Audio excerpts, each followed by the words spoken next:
Before we get into this episode, if you've been listening to Wind the Queue and getting something out of it, we appreciate it. And if you want to support the show, we've got a monthly support option set up through the link in the description. If not, just listening and sharing goes a long way. All right, let's get to it. You ever notice how everybody in this job says they want to get better? Every station, every crew, every shift, we need to train more. We need to be sharper. We need to get back to the basics. You hear it constantly. But when you watch what really happens, it doesn't match up. Wanting to be better and doing what it takes to be better are not the same thing at all. This job will let you believe showing up, running calls, and doing the routine equals improvement. And it doesn't. Real growth happens when something goes wrong. When you get exposed. When you realize you're not as good as you thought you were. And you lean into it. But that's what most people try to avoid.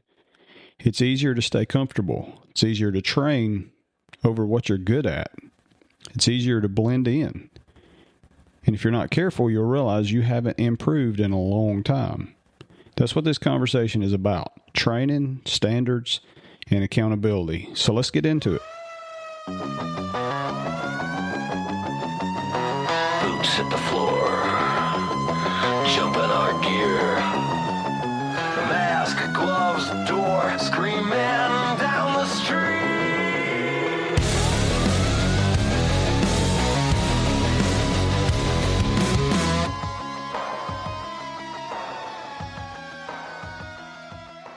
Welcome back to Wind the Queue, the stories behind the sirens. I'm Lieutenant Dodson, engine officer here in Northwest Georgia. This podcast is about the real conversations. It's about the job, it's about the culture, and what it takes to do it right. Today we've got a roundtable with Lieutenant Sambor, Lieutenant Hudson, and Lieutenant Robison. Each brings a different background, but they all care about the standard. So let's go around the table. Tell us who you are, how long you've been in the fire service. Sambor, start us off. My name's Adam Sambor. Been in the fire service for about 12 years now. Been with our current department for about 4 years. Cool. Kyle? I am Kyle Hudson. I've been also in the fire service for approximately 12 years. I'm right at 5 years in our current department. I've got some prior service at 2 other departments prior to this. Go for it. I'm Jared Robison. Have 23 years of experience. Jeez. A combination of 3 years volunteer and over 20 in career. You were so soft-spoken. I'm sorry. You can't see him, but Jared's almost in 70s. He is old. Yeah. All right, I'll keep mine simple. Lieutenant Dodson, engine officer, focused on culture, mindset, and consistency. Let's get into this. So let's talk about training versus effectiveness. Training's common. Being effective or having effective training is not common. So why isn't training consistently producing better firefighters? I think there's a bunch of issues with that. I think that, a lot of times training, we have some of those training-isms where people know what's coming. We're not very good at keeping hey, this is what training is this week as secret to where everybody gets the same experience. So a lot of times people already have an idea or an indication of what training they're doing for that week. So they'll go out there and as a crew prepare. So you're not getting a representation of what those individuals will be able to do directly off the truck. You're getting a representation of what people have rehearsed knowing what's coming. That's true. So that kind of messes up the consistency of training a little bit throughout the time. That makes sense. What about you guys? I think some inconsistency is because just depending on the training, you can't always have hardcore training either. And then also, depending on your firefighters, some places and some certain states kind of lower the standard for other volunteer departments also. So then you have to incorporate being able to get them through certain trainings without really punishing them for not having the resources and training and knowledge and experience that some other places get.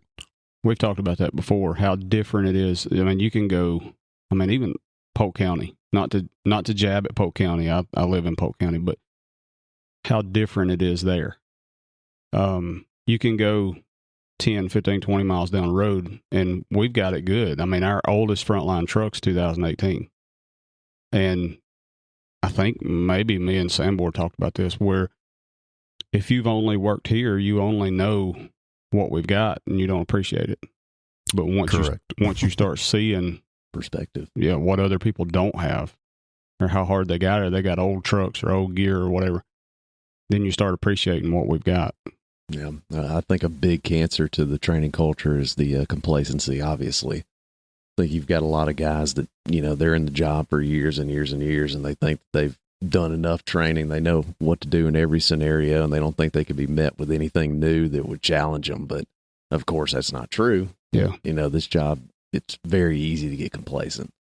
Well, and to piggyback off what he's saying, also, we've got a mismatch right now where we have a bunch of guys who have a long amount of experience. They've been here for a very long time. Now, whether that equates to actual experience or just the same year repeated over and over and over again is a different circumstance. But then also just the nature of the fire service and the way we operate, you have a bunch of people that retire at one time, and then we're replacing those ranks with brand new guys. Mm-hmm.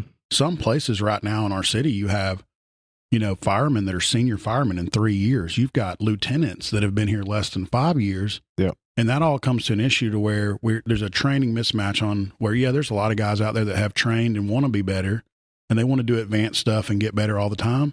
But we still have to make sure that these new guys who don't have that requisite knowledge are being brought up to the standard as well. So we have that problem where, everybody wants to do advanced training and do the cool guy stuff. But sometimes the basics are what we need to be good at. Yeah. Getting off the truck, getting a hose line, going, searching very well, doing those things are what's going to make a notifiable or noticeable difference. That's right. In the future, as opposed to some of that super advanced stuff that's very, very low, or a low frequency, high acuity, So. Yeah, I would say also that training facilities, not everyone has a training facility. Not everybody has the personnel to put on good quality training. If you have one person in the training division, it's pretty hard for him to set up or he or her to manage everything, by themselves. Yeah, that's true. Luckily, we have some pretty motivated personnel in training, fortunately for us. Okay, that's true. Well, and it's not just those guys. A lot of time what the best part for them is people that are actually in training is to be able to facilitate, to be able to get us everything that we need to be successful. And I think a lot of the burden of training guys needs to be on the company level to where an individual that sits in training has done everything they can do to set us up for success, and all we have to do is go out there and execute. And I think a lot of times we focus too hard on, hey, there's a guy that's got training attached to his name. Well, that doesn't mean he can do everything that needs to be done. That's his right. job is to facilitate that. Hey, Yep. We have the facilities for you. We have everything that you need, everything that you requested as far as materials. Now you need to go out there and execute. And we forget that. I think a lot of times we rely on the training department to provide everything for us. Well, that's not their job. That's their right. job is to set up and facilitate and to grade and to give us what we need to be successful. But the actual execution is our job. They're not going to be with us on the truck when that day comes. We need officers to lead and to train their guys to a knowledge, to a level where they're successful. That's what we right. need. Yep. That's a lot of that basic training operational stuff that you were talking about earlier comes into play too, because if we have a jam up motivated training center or training officer staff, that would be able to facilitate some of those like more niche operational training scenarios that people really get fired up about. But at the officer level, we should be really beating in that basic stuff too. So it's not even a question when we go out there and do just a normal drill.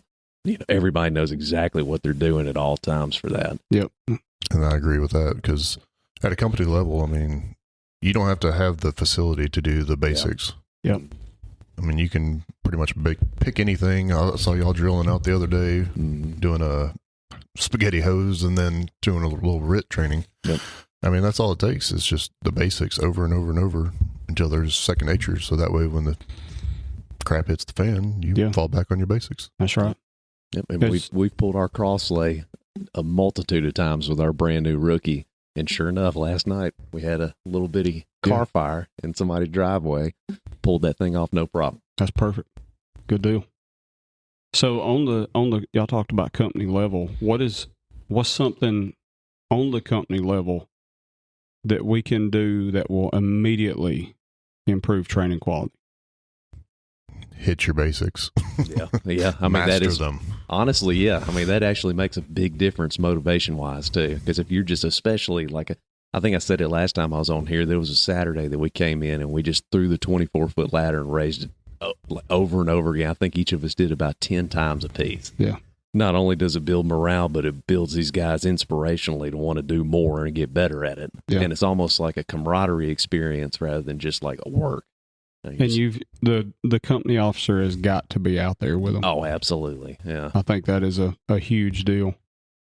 Well, but the issue you have is, and this is an issue we're running to here at our level, is that we have an influx of new guys just because of retirements, and we're getting new ones every 6 months, whatever it takes to train them now. Well, the guys that are at the crews that are super aggressive and that love to train get that every day we're going to come in, we're going to train. That's just the reality of my job here at the fire service. They get used to that. They love it. They enjoy it. That's the expectation. Well, in December, when the next group of people's hired and trained, they're going to have to send those brand new guys to the same gung-ho training forward officers that are at the company level. Well, what do we do with those guys that we were just developing for 6 months who are now going to go somewhere else that may not have the same environment? And it's up to them to really kind of determine what they want to be as a fireman. Do you want to be the gung-ho, get-it-done guy, or do you want to be a couch potato? But you're not going to get 100% conversion of guys who are like, hey, I'm going to continue on my own training when I don't have to. Yeah. That's why I'm trying to hammer in my new guy's head. Just every single shift, we try to do something. I mean, we all say we wouldn't never do it or whatever, but we're all products of our environment. 100%. Oh, yeah. And we've seen that play out, over the years that I've been here, and it's lucky for me because I'm at a station that's got a lot of gung-ho guys just based on what trucks are stationed there. But we've had guys come into this station and the station I'm assigned to both, where they come in and they're doing great. And you tell everybody, hey, man, that guy's going to be great. He's going to be a career fireman. He's killing it. He's great at everything. He's teachable. He's approachable. Well, give that guy 2 years at a station that runs one call with 2 burned out individuals who don't want to be here anymore. Yep. The next thing you know, that same individual that was the best fireman you had in a long time is now a problem. That's right. And it's just an environment thing. He doesn't change anything. He's just gotten complacent, and the people around him have let his environment be one where training's not prioritized. Or vice versa, and they get hired and they get stuck with that kind of crew, and then they get labeled as lazy and not worth anything. But then you pull them off that and you put them with a good crew, and all of a sudden, he's not that guy, actually. Yep. Massive culture shift. But I think that's a fire service systemic problem because there's not a fire department anywhere in the area that I know of that has got 100% buy-in on training and being better. Oh, no. Everywhere you go, there's somebody that's close to that retirement age that just wants to chill out. Yep. And you can't do that when you're developing the next generation of people that take your spot. You just can't. So it's a struggle. The 10%, 80%, 10% rule, and that applies to everywhere. Yeah. You got 10% that shouldn't be here, shouldn't be in the fire service. Sorry, it's not for everybody. Yep. 80% who come in and do their job, whether that's competent or not is a different story. And then 10% of the hard hitters who are gung-ho, ready to go do the extra. So, all right, well, let's talk about, this kind of segues pretty good. Let's talk about skill development. And we'll touch on truck work too, but skill gaps become obvious on the fire ground. We can play it off here. Mm-hmm. Even if we go out to the back pad and we're training, you can fluff it and play it off. But when tones drop and you actually run that fire, stuff starts showing up. What do you think's missing when it comes to building real usable skill? I think one thing is the realism when you train. Yep, absolutely. You have to keep it as real as you can. I'm a big guy of using live victims. Yeah. Obviously not for every drill, depending on what's going on, but I feel like that really plays into it because I've seen it time and time again. They go in and they're so used to dragging a mannequin that when they grab a foot and they realize it's a human, they're all of a sudden all delicate and don't know what to do. They're looking at me like, am I supposed to drag him still? And I'm like, yes. Yeah, get him out. Yeah. I think that does play a big component in it. And just, go out there and do what you're supposed to do every single time and do it like it's real life. Put your hood on. Put your hood on. Put all your gear on. That realism factor, I think, is a massive deal, too, because we talked about that setting up for training that we have in this upcoming week and just kind of going back and forth, like, should we use a real person to go down there, or should we use a dummy because the floor is going to be dirty? They're going to get beat up consistently. all day for each exercise. And, it's hard to replace, an actual body, carrying somebody, dragging somebody and stuff with a mannequin that's just going to fold up on your fingers. And it's just not very realistic. Yep. Well, and I'm going to take a different approach. For me, I think that it's important that we have the training as realistic as possible, because obviously that gets us as close as we can go to the physiological effects that we get when we run these calls. But we're never going to get all the way there. You're never going to get to that feeling these guys are having when they're coming around the bend and their officers saying, hey, we got a header. It's going to be a working fire when we get there, because we've had that happen recently. There's some guys that have just not trained themselves to overcome the physiological effects of that yet. Yeah. So no matter what we train them, we have to expose them more and more to call volume, to where they get used to that dump of adrenaline, because we've got guys that if you go out on the training ground right now, they're going to kill it. They're great. They do exactly what they're supposed to do. They're teachable. But you take them out on a fire scene and they're trying to not throw up. Yeah. Like, because it's just the adrenaline dump just affects them so profoundly. And I think it's hard to overcome that sometimes, but the closer you get training to realistic, the better.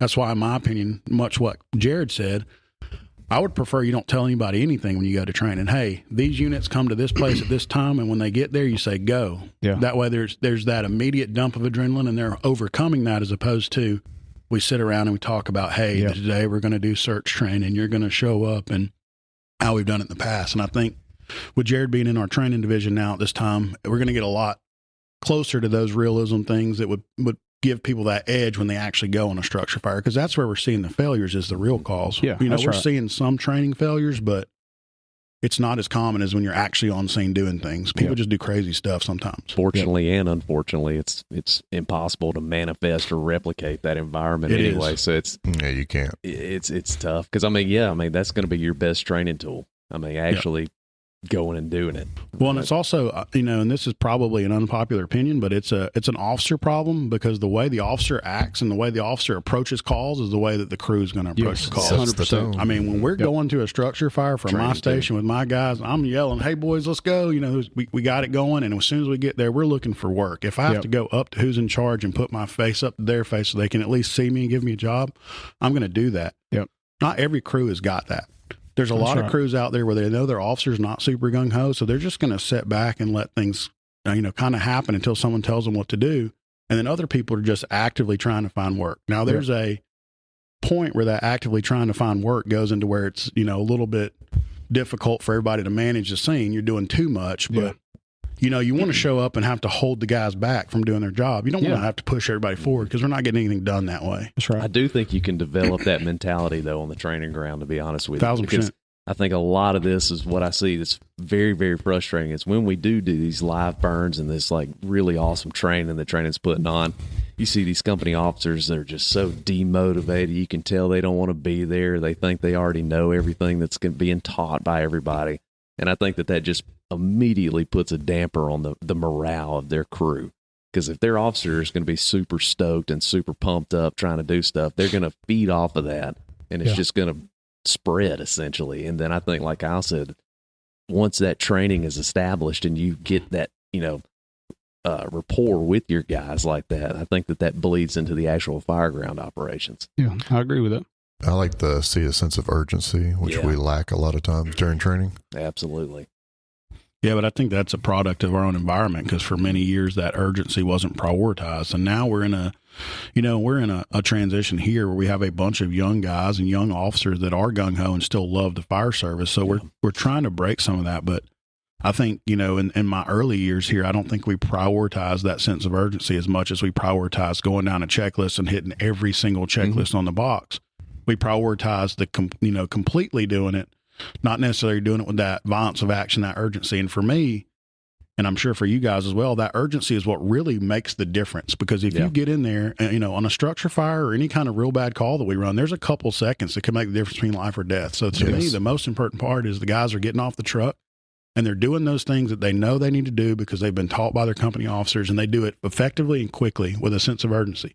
Because that's what's going to make the difference between a good outcome at a bad scene and a bad outcome. Yeah. It's not that we checked every box. You can check every box over a course of 4 hours and have a bad outcome. But if you get off with a sense of urgency, generally your outcome's going to be better. Yeah. And we're inundated with box checking exercises. 100%. I mean, every aspect of this job. And the company officers need to be training those younger guys too to know their jobs and know kind of what's going on every call. Yeah. Like not waiting for a direct command to them. Yeah, if it's a car fire, guess what you're doing? That's You're pulling the bumper line and you're going to work. Well, and also on that caveat too, it's a little bit important as well that we motivate the people that need motivation, but we also have to put a rein on the people that don't. Because at my station, I have aggressive guys. We're all aggressive. We all are always looking for work, doing what we're supposed to do. Well, there's some situations where that aggressiveness is dangerous. There's some situations where you need to tell your guys, hey, in this particular situation we were just on, you don't need to be, look around at your surroundings. Look at what the situation we were in that was compromised. Like this, even though you're an aggressive fireman, and I love that, or an aggressive sergeant, and I love that, you still have to think about what you're doing. Yeah. Because that's the part of being an officer that you have to give up as a fireman. And Derek, I was an aggressive, want to get after it guy. I remember. And I still am that guy, but now I have to think about safety. It's a different mindset. Or my guy, at the end of the day, you want to do everything you can do to, mitigate the situation, but also I'm accountable for those individuals. Like if they're too aggressive and they do something crazy, that's a me problem. That's not a them problem because I train them to be aggressive. But I always have to balance that doing work, but making sure I take my guys home safe. Yeah. We're going to make any sacrifice we can when it's warranted, but we don't need to do that, in a situation where there's no positive outcome that can be ascertained. Like, why? It's moth to the flame theory. I mean, that's one of the biggest transitional things is going from a sergeant to an officer is being able to dial that back and actually look at more of a broader view, broader scope of everything instead of just running straight in like you want to. I think one thing that I've learned, the higher you promote, the further you step back. You have to. Yes. That, sometimes physically, if I'm in command, I want to be back over there somewhere. I'll come find you. Yeah. But also, as far as you're involved with your crew, you have to take that step back. 100%. That way you can see the whole view. And like you said, some people are gung-ho, and that's awesome. Mm-hmm. But you need to be able to see, all right, if they go in there like this is what's going to happen. Correct. So, and a big thing to do that I've noticed, or something that I do with my new guys every time I get a rookie, is on the way back from these calls, giving them potential outcomes of different choices we could have made or explanations on why I made those decisions. Because I think that communication component of it is extremely important for somebody who's just getting molded into the fire service. Well, so they understand why we did that, why we want to do that kind of thing. It's easy for them to sit in the back and say, why did he want us to do that? So I think that's a good idea. Well, and also in the past, and I know you've been part of this because we were there together, there's a lot of situations where you come into you have a bad incident. Maybe it's one that was, very, very low frequency, very high acuity. And you come back to the station and everybody wants to do an after action. Well, a lot of times the knee jerk reaction is, well, nobody died. We did a great job. Yeah. And there's every single call that we go on, especially the ones that are low acuity, high or low frequency, high acuity, there's something we could do better. Absolutely. That's what the discussion should be. Yeah, we mitigated this situation effectively, but how could we be better? Yep. It doesn't mean we have to assign blame. It doesn't mean that we have to say, oh, we did a bad job. But to come in here and say, oh, well, everything went great, there's nothing we could change, that's a cop-out. That's not being accountable to yourself, saying, hey, I could have done this better and made a better outcome. Yep. Or my guys missed this, or we missed this. We have to be very honest with ourselves about what we could do better. That way in the future, we don't replicate those mistakes and we have a better outcome on those, low frequency, high acuity calls, which we're starting to run more of, believe it or not. It's crazy. Mm-hmm. Self-reflection. Yep. Yeah. That comes back to the training too. People want to do what they know they're good at instead of doing the stuff they're not so great at. That's right. They want to be comfortable. All right, so let's talk about complacency and performance decline. We've talked all over this already this morning. Experience can lead to growth, but it can also lead to the stagnation. We talked about that a while ago, but when do y'all think firefighters begin to plateau? I think around that 7-year mark, everyone in the fire service hits it. Yep. And they all go, is this what I want to do? What am I doing with my life? Yep. Is this really what I signed up for? And it hits everybody. Sometimes it's 10 years. Sometimes it's 5 years. Yep. You might even hit it again at the 15-year mark. Yep. Especially if you're not running just a litany of structure fires. I mean, I think that again, not only hones in your training, but also affects the morale. I think it does too. Yeah, call volume definitely plays it. I mean, that's the whole part that we signed up for. That's why we came here. And then when you're not getting it. Yeah. Well, I think a lot of people run in that situation where, especially when you have as much turnover as we have now in the fire service as a whole, to where you're middle of the pack in about 4 years. Yeah. You know enough to be dangerous. You know enough that a younger guy relies on you for their information. Your officer, you may be like in the situation we're in where there's a lieutenant on the truck that was in a recruit class with a fireman on the truck. That happens all the time. Yeah. My entire recruit class was on the truck together 2 weeks ago. Yeah. All three of us that are left. So you have everybody on the truck has got, I have prior experience, but everybody on the truck here has less than 5 years experience. Yeah. Mm-hmm. And you're getting that more often. But those guys are now falling into that complacency a lot quicker because, it used to be a decade before you were the senior man, the senior firefighter. Well, now it may be 3 years or less, and you're teaching a new guy how to be a new guy when you just learned. So you're hitting that complacency stage a lot quicker because the organization is putting you there, really. Yeah. And it's your choice whether, hey, am I going to continue to be better and grow and understand that I don't know everything? Even as officers, we have to do that. Like, hey, I don't know everything, especially not how the operation goes here. So we have to keep constantly learning those things as we go forward and not getting complacent. It's a concerted effort to do that every shift. Well, we've got some guys that are lieutenants with 5 years. I believe so. Something around there. That's been a topic of... well, we're 4.5, and then I'm 5 and like 4... Let's see. I'm 5 and 6 days. That's ruffled some feathers. It has, but, the problem is, though, and this is kind of off topic there, but this place was kind of resistant to change. All the fire service is resistant to change. And I think when they hired me 5 years ago, I was one of the first people that had ever been a true lateral into this individual organization, to where there were people that were resistant to that, and they didn't care what experience somebody brings to the table. They just knew that it was a change and they hated it. And we've seen that, honestly, when we started hiring lateral people, we've had about a 50% success rate, where you get 50% that are good guys who are just looking for a new home, and 50% of guys who probably got ran out of their last home, and that's why they're here. So it's just one of those things that over time you just have to build that rapport and understand that even though it is change, it doesn't always have to be a bad change. That's right. And like Kyle was talking about earlier, I do think as the fire service is presently, I do not like it. I do not like that young guys are getting forced up faster than they should be. Yeah. You're killing the fire service in a whole, because we're not getting experience. And organizations are having to pushing people up to drive faster, pushing people up to promote faster. You're not getting that full experience of actually learning each job, because we're saying, hey, we need drivers, we need lieutenants, we need sergeants, we need, Just fill the spot. We got to fill spots, which I don't agree with. Yeah. But I don't have a solution either, because. Well, there's a lieutenant who didn't have his first structure fire until he made lieutenant. Correct. Yes. And that's nothing against him. It's not. At all. Not. The opportunity wasn't there. Well, and that individual is very capable, but it's like we talked about earlier. If you're not doing it, real time, real life, there's going to be some issues because you're just not used to those physiological effects. And, the situation that happened to that individual, he should never have been put in that situation where he's a decade in and never fought a structure fire, but he can't make the structure fires just pop up. That's right. And we're running into that a lot where, me and you were on a tear there for when we were stationed together, where we had like 6 structure fires and 6 shifts, and that's unheard of around here.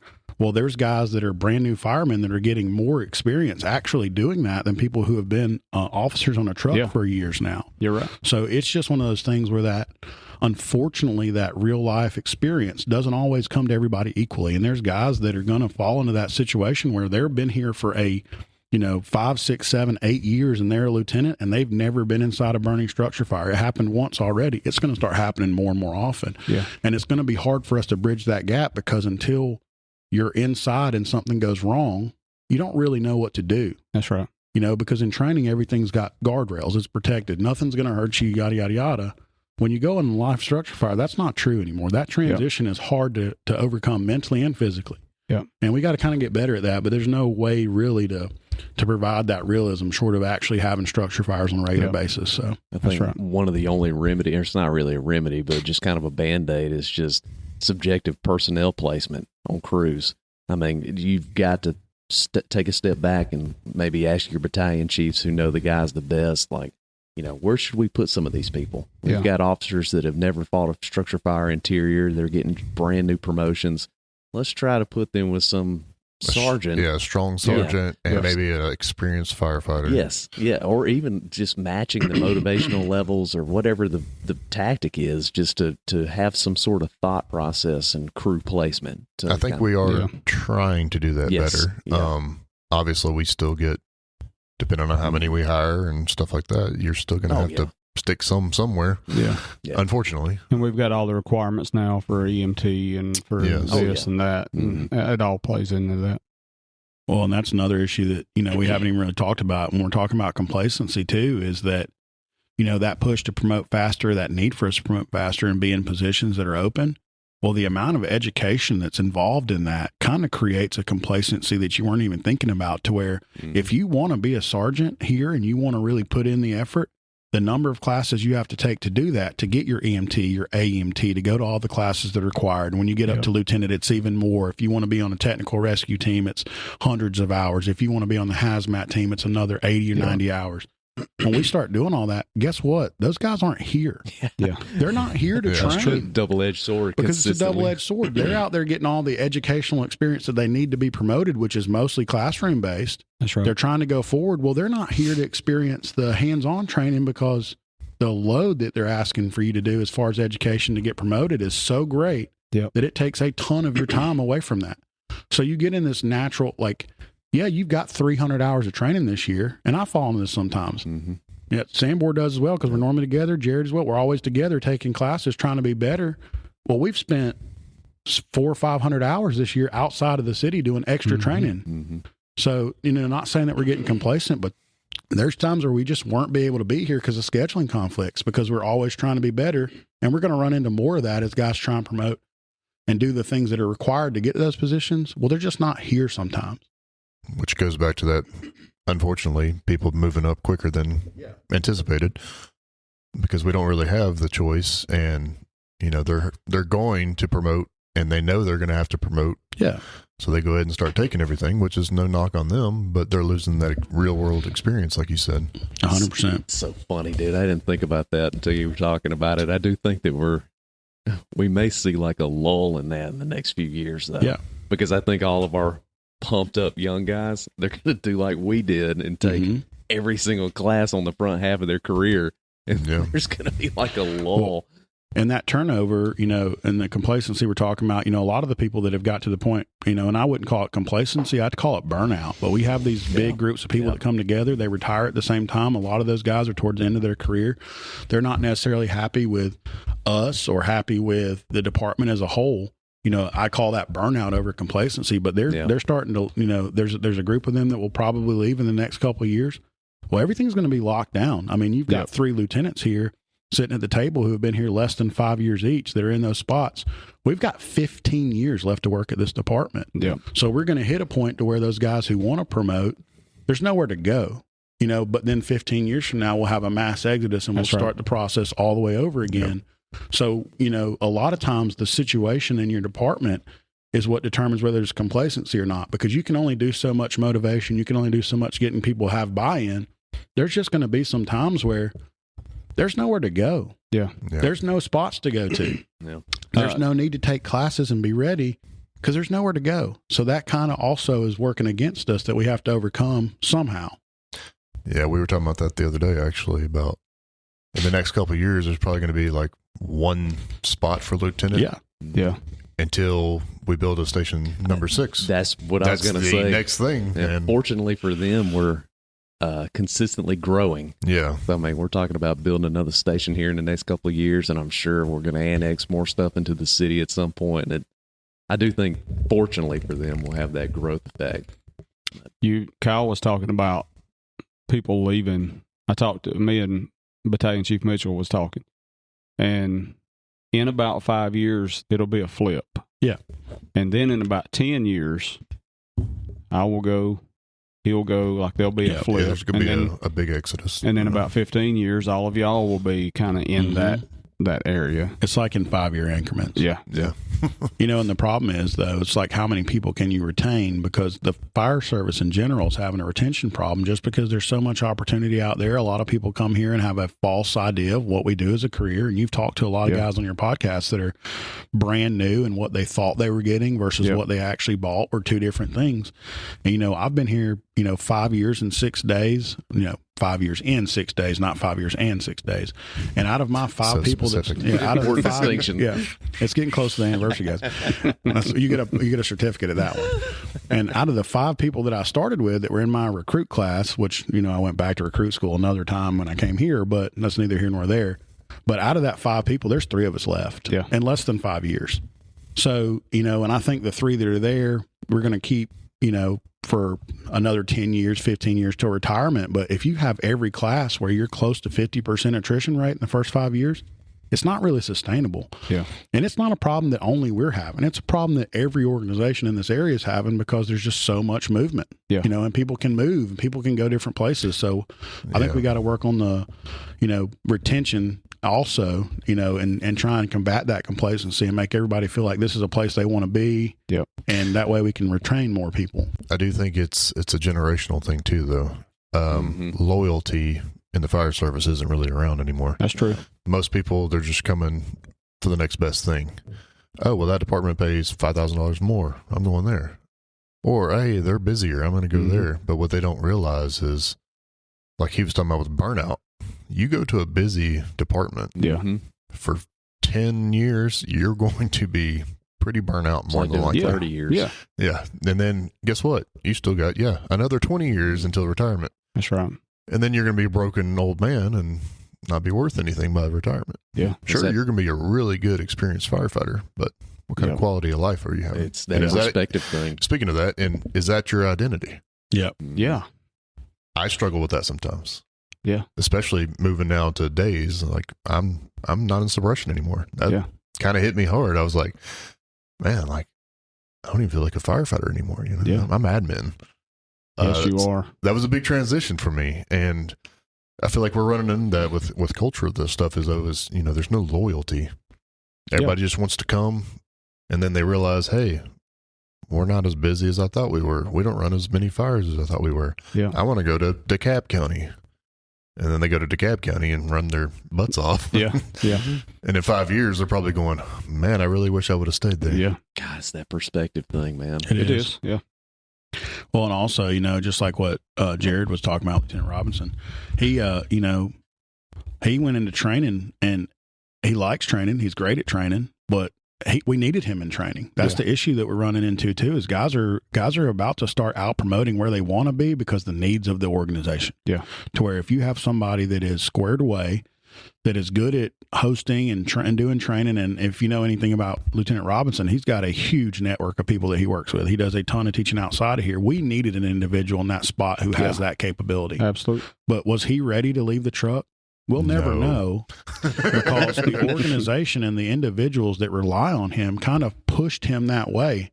Now, I think part of him really enjoys it and wants to do it, but we're about to run in that situation where, hey, you're the guy that can do this. You're going to do this. Well, what if I don't want to do that? Yeah. What if my favorite spot to be is a officer on a specialty truck at my station? Yeah. Well, I don't know that going forward, we're always going to have that option to just say, hey, this is where I'm happy. This is where I want to be, because we got to think more about, what are the guys that underneath me? What am I telling them if I keep telling them they need to do better? They need to be motivated. They need to be all these things. And then there's an opportunity for me to come up in the ranks and to, protect them and take care of them in a certain way. What does that tell them if I say, well, I can do that job. You think I can do that job, but I'm not going to do it. Yeah. It's so there's unfair. a lot of that. It's unfair. It's unfair on both ways. It is. Yeah. There's an element to falling on your sword for the betterment of the department. Yes. I mean, you kind of have to think. You kind of have to look at a broader picture, kind of like we were talking about the fireground operations. I mean, where you would serve better on training so you can affect more people's careers. Or, Well, and you got to be, what's true leadership? Yeah. Yes. Mm-hmm. It's servant leadership. That's right. Exactly. It's not about you. Mm-hmm. It ain't about you.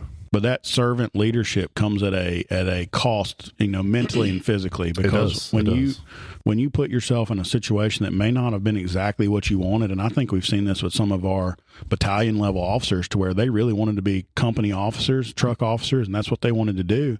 And then the need arises for somebody that's qualified and capable to go in those positions, and they took them.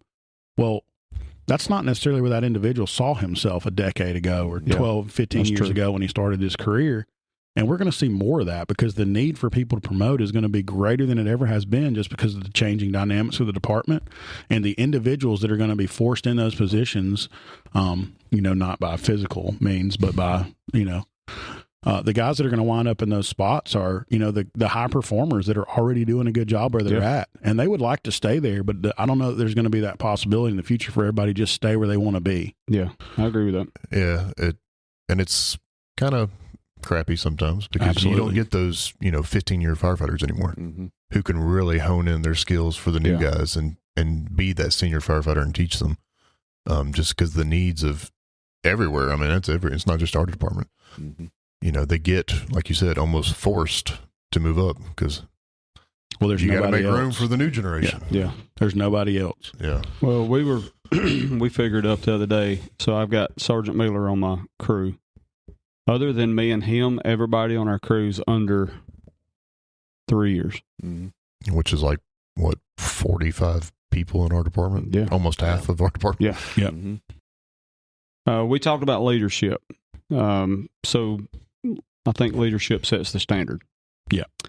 So what's the balance between respect and likability? And we want to be liked, but we also have to have these hard conversations. On the flip side, we can't say, well, I ain't here to make friends, or I don't care if somebody likes me or not. I think that's too far in the other direction. But is there a balance there between respect and likability? I think of course. A good quote that I heard taking a class was, I'd much rather be trusted than liked by my guys.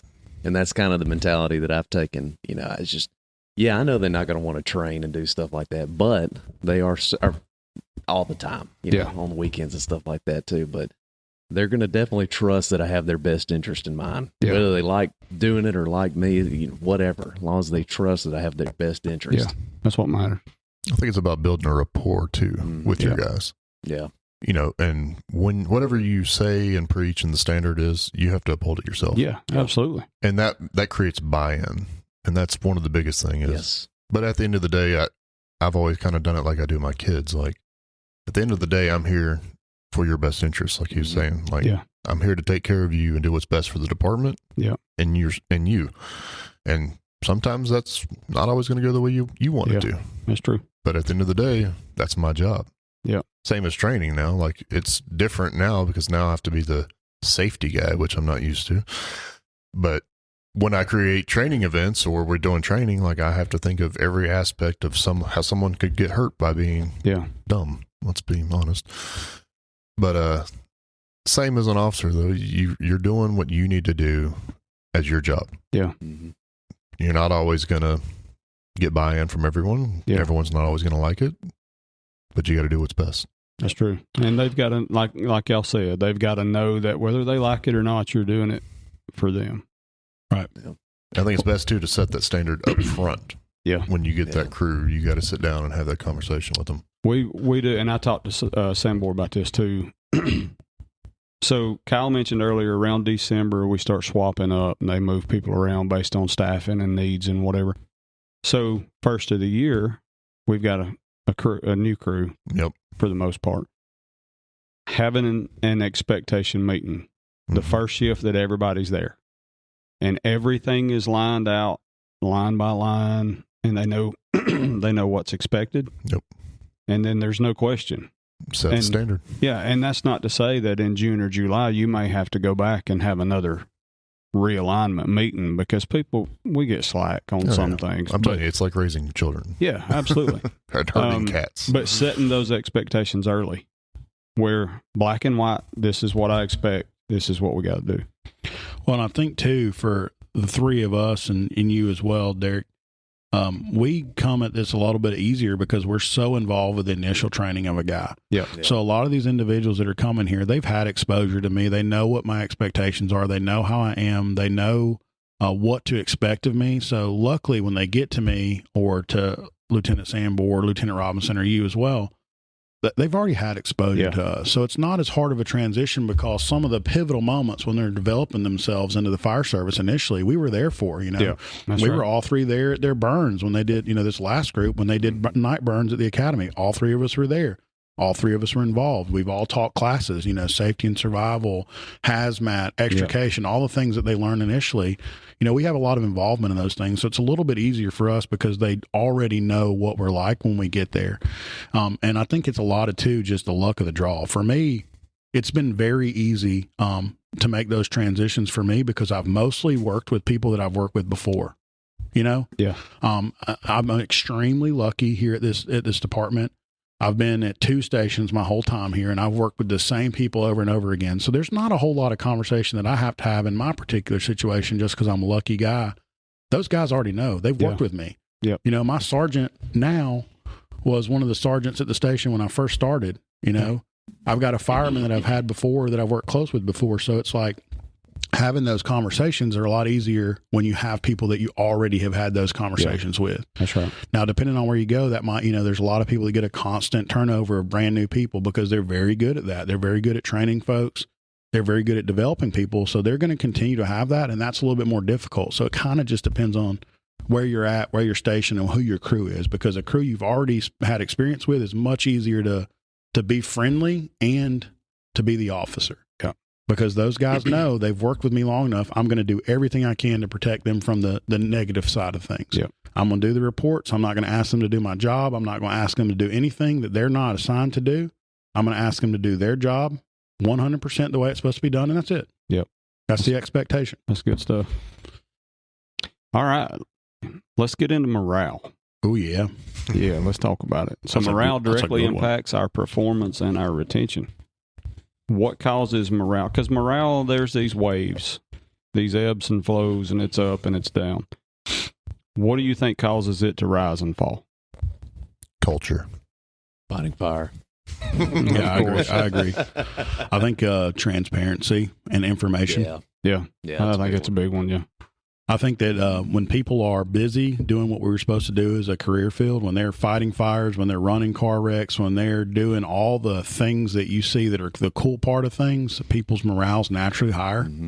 I think when people have enough information to know what's coming and there's no question as to where we're going, there's no question as to what's coming next, they have all the information they need to make an informed decision about what's going to happen. Those kind of things contribute to overall better morale. People who are not fighting fire, not doing their job, that they signed up for, and they don't know what's going on. It's a natural instinct to get scared and to be negative because they're scared. They don't know what's coming. They don't know what the future holds. And if there's any time where there's a void of information, these people around here will make things up. Mm-hmm. It doesn't matter matter if they always heard it from somebody of authority. It's always plausible. They don't tell rumors around here that aren't even close to truth. Yep. There's some shred of truth or some I heard or some miscalculation of what somebody said. Yep. But the base stuff is plausible. That's why it spreads so quickly because it could happen. That's right. Idle hands at the devil's playground. Absolutely. Right. Yep. So I've got 2 follow-up questions to go along with that. And the first one is, how can crews improve morale at the company level? We've kind of touched all over it already this morning, but I think they can just discount what's going on around them and take care of the things that they can immediately change. And that's a lot of what we do. I love coming to work every day. I have a great crew. We do a great job. Everybody leaves us alone and we just do what we're supposed to do with very little oversight because we don't need it. Yep. And we kind of, we train together, we eat together, we do everything together. We're one crew. Even though it's a double company, I don't see us as 2 separate entities. Yeah. We are one group. And we're there for each other, and that's how we should always be. And if you just control the things within your 4 walls, it's a lot easier to let the other stuff just be noise. Yeah. Now, there's times even me where I get, when I don't know what's going on, I'm an information-driven individual. If I don't know what's going on and I can't tell my guys how to go forward, that bothers me. That's when my morale gets to start to be affected is, as an officer, I want to have as many answers for the guys that work under me as possible. I want to set them up in their career. Hey, this is what's coming. This is what I need you to do to be ready. What do you think? Do you want to promote? Do you not want to promote? Are you happy where you're at? What do you need to be successful and happy in your career? I want to make that happen for you. That's right. If I don't know what's happening, how am I supposed to tell these guys, hey, this is what you need to know. This is what's coming down the pipe. I agree. I have to know what's going on for them to make informed decisions about their career. Yep. And I worry more about their career progression than I do my own, because that's what matters. The true measure of an officer is not how fast you promoted, but how many guys who serve under you also promoted. Yeah. What's the morale and the capability level of those guys who have ridden on the truck with you? That's right. And I think if we focus on that, all you need is just to have the information available to make the best decisions for those guys so they can be successful. And if you do that, that's how you fix morale. Yeah.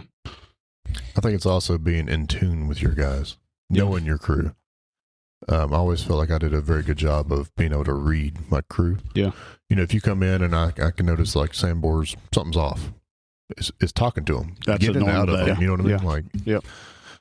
And I think that does play a big part, though, is knowing your people and being able to have that rapport, like I said, and being able to talk to them like people. Yeah. Don't treat them as subordinates. Yeah, that's right. I think on a more physical note too, of training together, honestly. Yes. I think shared suffering. Yes. Yeah. Honestly. Yeah. Yes. Yeah. You go out there and do some crazy search training, dragging each other around, stuff like that. By the end of it, you're laughing, you're tired out. You don't have any time to think about any kind of nonsense gossip or whatever. And I think that is just a big team building exercise, as corny as that sounds. It is. I feel like that works out great as long as everybody on the crew has buy-in. Yes. I feel like when you get those individuals that don't want to do anything and they hate everything about putting in effort, then you get friction where you would have hoped for togetherness. And that's one of the issues, is putting crews together that are all of one like mind is very, very, very integral. The problem is we just don't have enough people that, have the same personality type to put all those folks together. Yep. And that's an issue, because there's a point where, and training is great, and that collective suffering is phenomenal for building that morale. But I think there's a part where you get diminishing returns. Yep. I agree. And that is a hard line balance. To walk. Yeah. I mean, I've had both sides of that crew. I've had crews that we've all been on together where we're just always super motivated to do stuff. And then I've had crews where you've got outliers that don't want to do anything. Correct. And they think they know everything or whatever. They don't want to participate, all that kind of stuff, when they need to be probably participating more than anybody. You can't out-train a job that will kill you. That is true. Not everybody buys it. It's a buy-in issue too. Yeah. And luckily, a lot of the people at this table, Jared obviously now is in administration, so a little bit different, but all the rest of us have had a lot of the recycling of same people. I mean, I worked with Sambor and Derek on a crew before at the same time. We've all progressed now to where we're the same level, so we can't work together anymore. But there was a lot of times in my career where the same people that I was with are the same people that I was with the next year. I've just got, a lot of people have been lucky enough to build those bonds that are going to honestly last for decades. And, it's easier at that point because everybody knows what to expect. Yep. But the reality of the fire service is, with the turnover we got, we're not always going to have that. So it's more important now than it has ever been to get guys that have the same mentality together so that they can progress as a unit, Yep. And there's people that don't believe that, that you need to spread out the high performers. And I don't believe that you make a crew better putting a high performer with a low performing crew. I feel like you bring them down. At least hit some equilibrium at the maximum. You're never going to bring everybody up to the level you want them to be at. So I think we need to focus our efforts on the people that can be turned into those high performers and that want to be here and want to be better. And then the rest of it is what it is. Yeah. I think there should be a higher minimum standard, though. Yeah. Across the fire service. Yeah. I'm going to take this time. We mentioned rumors to plug season 1, episode 11, Firehouse rumors, how they start, spread, and destroy morale. Yep. So go check that one out. All right. The second prong to that follow-up question. How does administration positively or negatively affect morale? Delivery. And I'm going to tell you this, we have a good fire chief. He does a good job. And I think a lot of times that there's other individuals that I don't think they know it, but they're working against him. There's some times where certain individuals take it upon themselves to do things that they were not assigned to do, and that decreases morale even to a greater level. There's certain people that when they're in front of you and they say, hey, I want to talk about morale. You believe they have your best interest at heart and they really care. And then there's other individuals that have no business having that conversation with people about, hey, what would improve morale? Well, you were the same guy that 6 months ago hated this place. Yep. Like, you know what I'm saying? Yeah, absolutely. You need to be if you're actually caring about what morale is. I would want the guy that's always happy, that always wants to know and always wants to improve things. We've talked about how important consistency is. Yeah. I do think admin is, and I'm not trying to be a butt kisser here, but I do think admin is a very easy scapegoat. So I think that you'll see a lot of people blame admin for things that are not related to admin, especially. No, I agree with that. Yes, or especially like cultural things. Yes. I mean, culture is built at the crew level. It's not built from the front office. That's right. So I mean, it's an easy scapegoat though, because you can just blame your battalion chief or blame your fire chief or whatever for something that either your officer or yourself has become inefficient or not qualified for. Yeah, I do think information from the top does need to be. Like, it needs to be a constant flow of things. Yeah, I agree. Of, hey, this is where we're at. This is where we're going. This is the plans. Yeah. All that kind of deal. Which I feel like we have gotten better at lately. Yeah. We have. And it kind of goes back to what Kyle was talking about earlier. If you don't have the information, you can't help your crew as effective as you need to. Yes. Well, we gotta know too as company officers, and this is the truth. Whether anybody wants to say it or not, whether they like it or not, the workload that we are under has greatly increased. There's no if and or buts about it. Yeah. We are doing more every shift. There's more things that are required of us. The problem is that sometimes we forget that the new administration that we have in place is also having the same situation. Mm-hmm. And sometimes there's a situation where they just don't know. You know, a lot of time I think we don't give credit to the fact that the administration just doesn't have all the answers all the time. Now, the way to bridge that gap is to just come out here and say, look, guys, I don't have the information. Yeah. I'm doing everything I can. I've got all the information I've got. I've given you. It is what it is. We're going to work through this together. And, you don't want to go to that level of babysitting where you have to tell people everything all the time, but there's people who want to know everything all the time. So we kind of have to, and, we've had those discussions, and I think that we're making a conservative effort at our department, especially at our administration level, to be more transparent and to come out and have conversations. But I'm going to be honest with you. For me personally, I want to hear from the guy making the decisions. Yeah. I want the guy making decisions, and he's done a great job of that, but there's other people out there, like I said earlier, who are getting in the middle of things that shouldn't be there. That's right. The fire chief is what's important to me. What he says goes. I don't care what some random guy from another shift is asking just because he's there. Yeah. What matters is the guy who makes the decisions. That's right. He's got the best information. Yes, he's got the best, most complete information. And if I go to him with an issue I'm having, or I talk to him about, hey, this is where he can fix these situations, he can fix the problem, and there's no middleman. Yeah. Putting a middleman in there to say, oh, well, Lieutenant Sambor said, when you start doing that, the message that is conveyed from the guys that are out there working to the upper echelons of the command may not be what I even said. Yeah. We're 3 or 4 times removed.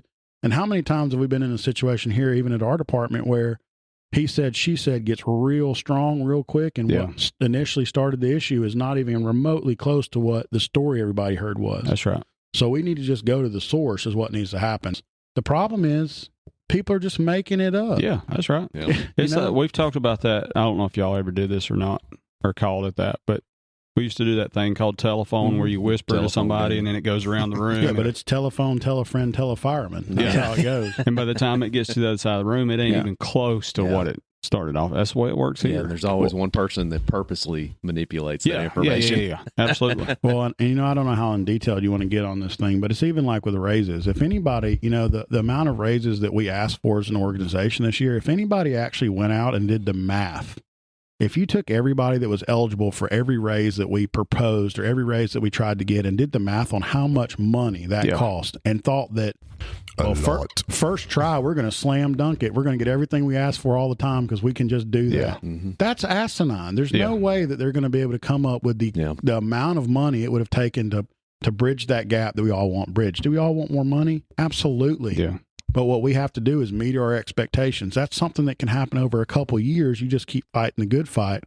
but I mean, I was looking at getting 15% raise on my salary, and there was a bunch of people in that ballpark. Yeah. Do you know how much money it would take to do that at a city level? It's a lot. People need to start doing the totality of the situation and looking at what's going on before they pass judgment. Absolutely. I think also, oops, sorry. Go ahead. I've been guilty myself of being a little belligerent on that end. So I'm not, I understand it happens to everybody. I've been that way. I know Lieutenant Sambor's been that way. There's been a lot of issues where we didn't have information or we didn't think things went our way or the way they should have gone based on some things that have happened. But the best thing to do is go in there and talk to the guy that's making the decisions and ask him where he's coming from, because he'll tell you. Yeah. You might not like it, but he's going to be truthful with you. That's right. And that's what we're going to have to start doing is instead of saying, hey, he said, she said, just go ask the guy. Yeah. Hey, is this true? And he's going to tell you, what are you talking about? Because a lot of the stuff, there's no truth to it. It's just something that sounds possible, sounds plausible. And along with admin too is, whatever the organization sets as their values and their mission and their direction of where they want to go, we've got to have buy-in. Yeah. And everybody's got to help try to push that. And I feel like sometimes at the company level, we don't do that. We work against them. Yeah. So I think that's a big morale pusher also. That's another thing going off of what Kyle said too. And we spoke about this last time as guys looking through this tiny window that's in their immediate environment. And they think that all the decisions are specifically for that one situation. Yeah. They're unwilling or unable to look at this broader picture that we keep talking about. And this is, again, going from fireman to officer. I mean, that's a huge thing, is being able to look at the whole scene. So in admin and the fire department in general, it's the same thing. You have to be able to look at this at a much bigger level. Mm-hmm. You think our chief is like purposely not trying to get us raises and stuff like that? That's not the case at all. I mean, he's got to answer to many people, and there's many people that have influence and impact on those decisions. He's going to present them with the world, but, there's only so much he can do for us. That's right. Again, though, easy scapegoat in admin. Yeah, that's true. Speaking of that, since I'm part of admin now. Heavy is the head that wears the crown. Exactly. I will say that there's a lot more that goes on in these hallways than anybody ever thinks there is. Yeah, absolutely. Those prevention and inspection guys do a lot. Yeah. They're always doing stuff. Training. I've been in chief's office a lot lately, and wow, I was like, there's a lot of stuff I've got to learn. Yeah. Because there is always stuff on the computer, paperwork, junk going on 24/7. Lieutenant Robison doesn't like computers that much, so I'm not good with computers. I knuckle dragger. But yes, there is a lot of things that go on in these front hallways that people don't realize. Yeah. And there's not enough people to do the job. I mean, if we're being honest, when you go to admin level, there's just more work than there is people to do it. The same way we're a company officer feeling that crunch right now. It's the truth, because there's more work than we've ever had and there's not enough people to do it. Yeah. Same way at the admin level, the workload has increased everywhere. And it's just something we're going to have to just, does it suck? Yeah. Is it something we're going to have to live with? Because it's not going to get better. We're not going to go backwards. We're not going to all of a sudden say, hey, we're delivering this level of service here in the city. Now we're going to stop. Yeah. That's never going to happen. So we're just going to have to learn how to work together and be better at accomplishing those tasks. And, a lot of that goes back to just open conversations with what we're dealing with, what we're seeing. And when you have those conversations with people, at least everybody's on the same page. You don't have to agree all the time. But it's when we don't have those conversations where the people that are disgruntled or they're taking upon themselves to be the morale police come out here and, get involved. And that a lot of times just has a negative impact. So yeah, that's true. All right. So on improvement, where should someone start right now if they want to improve? I think attitude, like your attitude. My attitude? Individual, and you also. Lieutenant Dodson has a terrible attitude. if the shoe fits. All right. Thank you for listening to Wind the Cage. I think goal orientation is a big thing. I think a lot of guys need to just be more goal oriented at their level. Yeah. I mean, that's what I did as a fireman, as a sergeant, as an officer. I set specific goals for myself and different avenues to reach those goals. And I think that keeps you kind of like what Jared said earlier. It's like the idle mind is the devil's playground kind of thing. If you're consistently focused on a goal, I mean, that's going to improve all aspects. It's going to improve your buy-in and your motivation, your willingness to train and learn new things, your humility.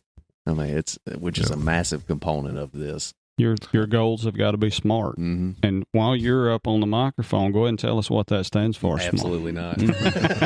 Specific, measurable, attainable. Well, I don't do this very often, but I'm going to break away and go contrary to what Lieutenant Sambor said. We're normally on the same page with this, but I think right now, for everybody in this developing organization, it is important for you to take a step back and ask, what do I want out of this life? What do I want out of this career? What is going to make me the happiest? Because we all know that we are in a position now where people can basically promote themselves into unhappiness. And that is not a way to fix morale. People need to literally take a step back and say, do I want to be a sergeant or do I want to stay a fireman? Do I want to be a lieutenant or do I want to stay a sergeant? Do I want to be a captain or do I want to stay a lieutenant? Because there's a ton of people in the recent history who have, promoted to those positions because it was what was expected. Hey, I can do this. I can make more money. The money is not worth the hassle if you don't want to do the job. That's right. And that's a struggle that I'm having right now is where do I fit into this grand scheme of things? And what am I comfortable doing for another decade and a half of my career? Because if you get up into a battalion chief position with a decade and a half of work left, it's going to eat you alive. Yeah, absolutely. Because there's a lot involved with that. That is something that you do towards the end of your career when you've done everything you want to do, because we all know that promoting too fast has had a negative effect on certain people. I think honestly that realistic goal setting and then the humility component of it is massive. Well, like all this deals with attitude, though. Your attitude is directly affected of how you take all these steps. Yeah. If you come in with a crappy attitude, guess what you're going to have?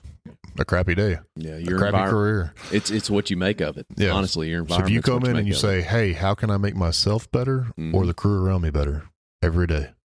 I agree. And that's a goal. And all those are going to fall into play. But if you're in a position where you're making a good impact and you like where you are, you have to ask yourself, "Is this where I need to be?" Because I have had people who promoted recently tell me it was the worst thing I ever did. I should have stayed where I was at. But we don't know what we don't know until we get in those positions. And that's a personal struggle that I know I'm having right now is because, me and Lieutenant Sambor have really put in a lot of effort since we've been here to be some of the most capable individuals in the department. Now, whether we are or not depends on who you ask. There's some people out there that hate everything about me and him, and they're not hiding that fact. They don't like us and they don't like what we stand for, which is fine. You can't put in that much effort and expect that everyone's just going to be happy about what you are and what you represent. But at this point in my career, I have to be very careful because the effort that I put in could put me in a position I don't want to be in, because I love what I do right now. I ride our, special ops apparatus, I'm on the GSAR team. I do all that fun stuff. I've got a great crew and I love doing it. The next step for me may not be as fun. Am I going to have to take that step at some point? Absolutely. It's inevitable. But another step from that gets really not fun, really quick.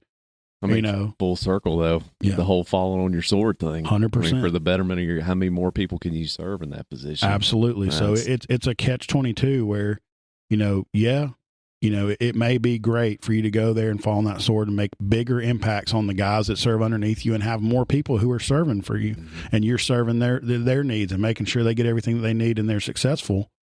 But what does that do if you can't do this job? If it makes you so miserable that you don't want to be here? Yeah. So you have to meter that thing, as far as like what is the best for me to where I can be in the best position to make the most impact with no negative effect. Because 15 years from now, I'm leaving here. Yeah. I will be eligible for retirement.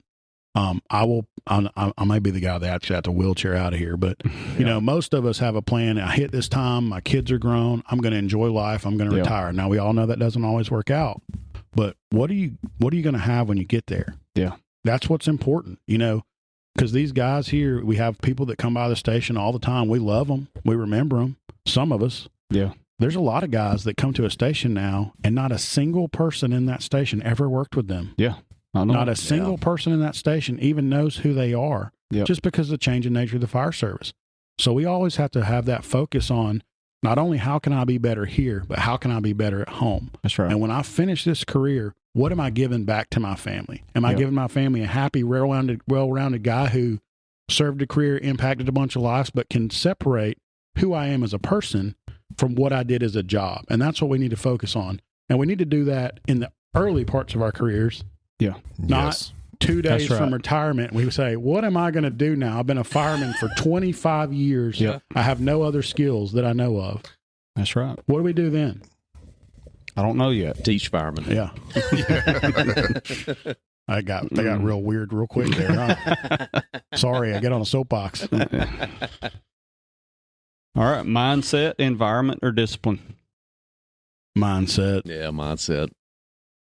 All the above. You gotta pick Well, one. I think having a positive mindset will positively affect your environment. I agree with that. I think it bleeds over to everything else. It starts with that mindset. We've talked about walking in the door first thing in the morning. That starts with your mindset, but it affects Everything. everything. Correct. The whole shift, the crew, everything. So I think that's where you got to start. But All you do right. have to have the other things. Yes, you got to have those. You got to two. have the accountability and the Yes. discipline. So. Yes. I didn't say accountability. I said environment. You said discipline, and accountability goes with discipline. They're almost like they go hand in hand. You're cramming words in my mouth. All right, let's do an open discussion. Oh, I like it. Go for it. Well, I think, and this is just a personal plug. I'm on the peer support team, and I think my eyes have been opened a lot just based on what other people, because we don't talk about things together. And when you start, honestly, when you start talking to people, you realize that there's a lot more people who had issues that went and got help than there are that you know about. Yep. And that's one thing that I want guys to know. If you're out there struggling with anything that happened, and it's okay to be okay. It's okay to not be okay. This job affects everybody different. Everybody is completely different here. The guys who are prior service military, they get affected different by this job than the guys who are 18 years old and came from high school. It's okay to be okay. Yep. It's okay to not be okay. But if you start opening up and talking to your peers, you're probably very close to finding somebody who had similar issues and went and got those issues fixed. Because That's right. for me, it's been absolutely eye-opening.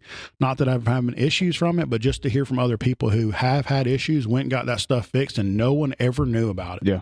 And I think that we do a disservice if we're not, telling those younger guys, hey, everything's not life-altering. But if you start having things that have altered your life, Yep. let us know, or talk to somebody, or go to somebody. And I think that's that is a thing that we're doing better in the fire service, is having that open and honest discussion about those things. Because, I work for a department where somebody committed suicide. And I think that if the things had been in place to talk about those things beforehand, that might not have been the outcome. Yeah. So I'm really glad that we have started working towards being more open about the mental health stuff and talking to each other, because it's important. Yeah. It really is. I laughed at the beginning of that because it's exactly when the last time I spoke with Derek, that was my end message as well. Yeah. It's like the exact same Yeah. thing. I think it's a snowball effect most times, though. Yes. I know we talk about PTSD and the stress of the calls and the incidents that we run and all that, but I feel like more times than not, it's a snowball effect. Yeah. Between That's true. marriages, finances, children, Yeah. all those things play hand in hand. And then sometimes it's either the nail on the head with the call, Yeah. or it's the call that started it, and it's the nail on the head with the finances or That's right. marriage. And I think we need to do a better job of really hammering all of those issues, Yeah. and letting people know, hey, we're here to talk to you about anything, not just calls, Yeah. That's not right. just PTSD, marriages, finances. We'll get you whoever you Yeah. need in order to work through those things. Yeah. It ain't just fire related stuff. We want to take care of the person.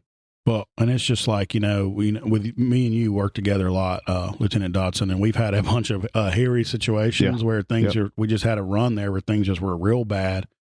And to have, I know you talked in a previous podcast about a call that you ran recently that was nowhere near the acuity of some of the other stuff that we ran. Yep. But that was what affected you so profoundly. Yep. So we need to start thinking it's not, just because I ran the car that had a bomb in it when I was standing right next to it, or ran a chemical plant fire where my skin was burning, or any of the other stuff that we got into when we were together. It was something that was, looking back at it, you even said, like, I had no idea this would affect me that way. Yeah. So I think that, there's nothing that happens that you can always say that was what did it. But it may be something that you don't expect that does that for you. So we have to keep our minds open for, like, hey, why am I having a change in my personality? Yep. We've talked about triggers before, Yeah. and I think that gets overused. I agree. However, it's a real thing, and I'm only going to speak on this because it was me. Right. I can't speak for anybody else, but end of last year, first of this year, run a bunch of rough calls. And it wasn't, I've run calls like that before, but those calls brought up past calls. Mm-hmm. And the call that you're talking about, it wasn't that big Correct. a deal. But something about it sparked stuff from years ago and these calls, Mm-hmm. and it all just kind of come together. And I got, like, I wasn't in a self-harm place by no means, but got in a dark place around the first of the year. And it was the hardest thing to come to a peer support meeting and talk to the peer support team, because we're supposed to help everybody else. Correct. And to sit in there and say, all right, I'm dealing with some stuff. Yeah. Because like I said, we're there to help everybody else. We're supposed to have it together. Nobody has it together. No. So that was hard for me to walk in and say that, but I think that's where we got to be. Yes. That's just not peer support too. That's being an officer of your crew. Yeah. You got to be able to admit that, all right, we all go through stuff. Mm-hmm. And it don't, we all want to, and I talk to my kids about this, about the social media thing, and I know y'all get it. Everything on there looks perfect. It's fake and it's Absolutely. filtered, and it's, we want to appear that. We want to look like we're tough and we got it all together. Yeah. Every one of us has got Oh, yeah. stuff. Yeah. And I don't know. I think that's just, you got to be real with yourself. It looks different for Yes. everybody too, because me, I'm a perfectionist. You know that. I want to know everything. I want to do everything. I want to be the best at everything, except for running. I ain't good at that. I got really short, choppy steps. But and the thing Big that has calves, bothered me so. the most is you go to calls, and I always focus on the what could I have done better. Yeah. And that'll eat you alive too. Yeah. But that's Yes, it will. different from what other people. Some people may go to that same call where it's a quadruple fatality, and they're like, hey, that kid looked like one of my friends, and that eats them alive because just the likeness to somebody that they know personally, or somebody that was that age bracket, or you have something happen with a child and you have a kid that age. Those things are bad, but it's also the guys that are like eating themselves up all the time because they didn't do everything perfectly, and that it manifests different, but you got to watch your guys for that too, because that may not be something that we see as the traditional, hey, he's got PTSD, but dudes are getting destroyed by eating themselves up, by trying to be too good all the time. So that's something we got to watch for. So something that helps me, and Derek, I know you for sure will agree with this, is my relationship with God. Yeah, absolutely. Yes, they're all etched in my brain and they will be forever. Yeah. But I feel like having that relationship with him does help me get through things. Yeah. And knowing that whatever comes my way, if I just deal with it with him, then he'll make it better. That's right. But we all do have, I heard this analogy one time, we all have cups, and everybody's cups is different sizes. Yeah. And when it reaches that limit, it's going to spill over. Yeah, that's right. And you never know when you're going to reach it, and you never know whose is different and when they're going to hit it. Yeah. And that's kind of what that call goes back to, is it may not be that bad call. Yeah. It may be some random call that just, you've reached your limit. Yep. And in the fire service too, as soon as that cup runneth over, it starts filling right back up again. Yeah. I've talked about before, we cram stuff in boxes and then we find out later it was a Jack in the Box and it just pops open at some point. Yes, we're great at that. Yeah. But that goes back to that knowing your crew, like I spoke about earlier. You see somebody's off, force it out of them. Yeah. Whether they talk to you or someone else, cool. But as long as they're talking to someone, they need don't to let at them least ball talk. it up. I've done that too, and it doesn't go well. I do the opposite. Everybody that's ever worked with me knows that if I have anything inside, I just immediately eject it all out in an anger-filled rage, and then I feel 100 times better. So everybody deals with things differently. But if I ever come in and I'm like, I ain't saying nothing, you better be on the lookout, because there's something going on. So because I'm a talker, and I don't hold any of those emotions in. So if I come in and I'm emotionless or quiet, that's when my guys are like, hey, I've worked with FAO column long enough. He knows whenever I come in what mood I'm going to be in that day based on my just demeanor. I'm trying to be better about that, but he's like, something's going wrong this morning, isn't it? And I'm like, how did you know? Yeah. You know, because I wear those emotions openly. That's good. And Know outwardly. your Yes. crew. 100%. And that's not just from the officer standpoint. Correct. Everybody should Yeah. know their Everybody. crew. Yeah, Accountability Yeah. should go both ways. absolutely. You see me doing something I'm not supposed to be doing, Tell Yeah. me. call me out on it. 100%. Yeah, Respectfully, but call me out. yeah, There's a lot of stuff that goes on here too, you know, that, you know, just in any organization that it's just change, you know, and change is hard. Nobody likes the way things are. Nobody likes change, you know, and I think that also we have gotten accustomed to, because as a culture, we have instant information. I know I'm guilty of this. I want Yeah. everything now yeah, as far as information. And I've had to really do some soul searching myself this last year and say, hey, maybe I don't have to have all the answers in real time. Maybe there is a plan. Maybe it is going to work out, you know, and everybody goes through those periods where they're disgruntled. And for me to sit here and say, I'm an officer that's never been disgruntled. If you had seen me last year post-promotion assessment, that was not the case. Yeah.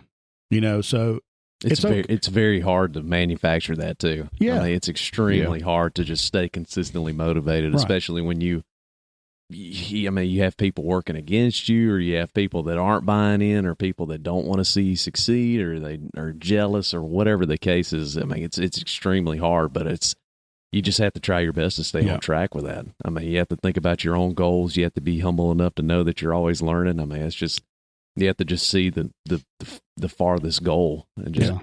And I agree 100% with what you're saying. And I think that another aspect of that is that there's nobody that's in a position of authority here that hasn't gone through that. Mhm. Yeah. You know, we've all had those struggles internally where, hey, something didn't go our way and we felt like we were wronged and we were disgruntled for it, or there was something coming down the pipe that we didn't believe Yeah, in, or that's that we right. had been through already at a previous department. And we're not thrilled about it.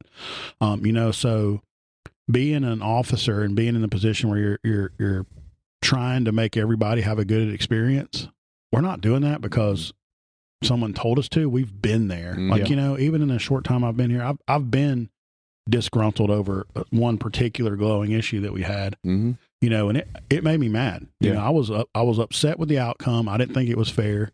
But, you know, when you step back and look at the totality of the situation, did it really matter? Yeah. Yeah. You know, and when we're so close to things, it's hard to say, in the grand scheme of things, that didn't make any difference whatsoever Yeah, when that's we're right. that close. The proximity of things is when we really start to understand how it really fits into the grand scheme. Yeah. And when you get a little distance from things, you realize, man, I probably shouldn't have been that mad about that situation because it really didn't affect my Yeah. life that Yeah. much. But in those moments, it's okay to be upset. Yeah. Yeah, It's you're gonna okay get it. for that to happen. You just need to realize, hey, I got to take a step back. Yeah. I got to look at what's going on. And then I need to make my decisions based off that total view, not just Yeah. the microbic thing here, that what happened on the grand scheme. Yeah, You boy, can keep going. feel any way you want to feel about Yeah. any situation, but Mhm. all we can determine is how we respond to 100%. it. Yes. Mhm. And we Yeah. keep going back. We keep going back to that time and time again. You cannot look at your immediate environment and think that's the whole No. world. Yeah, that's true. I mean, yeah. you have to have a bigger perspective and just a bigger outlook. Speaking of which, Hit them with it open. I'm going to speak a little bit about training. Ooh. Okay. So I've always preached this, and I will always preach this. Do not rely on your department for your training. Burn, burn, burn, Always burn. go out and experience other training. Yeah. Yes. There's no excuse anymore. There's conferences like Mhm. every weekend. Yeah. There's podcasts. There's YouTube. There's everything. Just get out and get more training Yeah. Mhm. and use it if it applies to you. If it doesn't apply to you, cool. Yeah. Keep going. Just had this conversation with my rookie a few shifts ago. I was like, there's not one certain way to do everything. Yeah. Correct. I mean, there's a Yeah. litany of different techniques and different things, tools, everything that you can use. So just go get that experience. Just go get more knowledge. Mhm. If you're YouTubing, be careful Yes. Yeah. what you're watching. Yes. Yeah. Thank you for that. Yeah. There are several people out there that just want attention. Yes. Yeah. Vet the instructors, Yeah. even with outside classes and conferences. Yeah. Talk to people who do know things and get them to tell you Yeah. who's good and who's not. Yeah, trust but verify. Yeah. That's right. Well, and also I think another portion of that is to be, go out and learn everything you can here and outside of here and Yes. be good enough and learn it well enough to bring it back. That's right. Mhm. Like if you go out and get good training and you learn something or seen a technique that you never have seen, it's always good to come back and just run through it with your crew or Yeah. show everybody Yeah. that, because those things can build. And And nobody here in the training division or in anybody that's involved in training is ever going to tell you that we know everything about any subject. And things are always changing. Equipment's changing. The fire service is changing. You have to be receptive and open-minded. So not only go out and learn it, but learn it well enough that you can bring it back and share it with your peers. That's how we build our capability as an organization. That is right. And no matter the time, no matter the rank, whatever. Yeah. I mean, I've got a super motivated fireman. I think I said this on the last podcast, but I've got a very motivated fireman that takes more classes than anybody, external classes. And anytime he comes back, I have him show everybody, including me, some new techniques. And I mean, we'll vet it and figure it out and see if that works best for somebody. Yeah. So, does this apply to us? Yeah. Cool. Mm-hmm. If not, can we change it to make it apply to us? Yeah, exactly. But always also remember that even though we do the most advanced training and we go out and we get different training, the basics are still what makes us successful at our job. Yeah. Got to have that foundation. So we have to have individuals that are going out and getting new training and good training outside of here, but we also need individuals that are constantly revisiting the fundamentals, because no one screws up some super advanced search training. Nobody screws up, those kind of things. What we see is most likely is the high frequency, high or low acuity stuff, pulling the hose line off the truck. Catching a hydrant, pumping it at the right pressure. Those are the things that we have to constantly work on, because it's perishable skill sets, and that is where we get hung up. That's right. Mm-hmm. Put your hood on. Yeah, put your hood on. Wear your PPE. Yeah. Step one, the very first thing we do in the fire service, is learn the familiarity with your gear and how to put it on. Mm-hmm. And that is the one thing that gets most people injured. If you think about it. I have never forgot to put my hood on. Well, until one of our last drills. Except for that one time. Except for that one time. And Jared said, "Hey, put your hood on." We were burning too. I would have noticed outside, it. Though.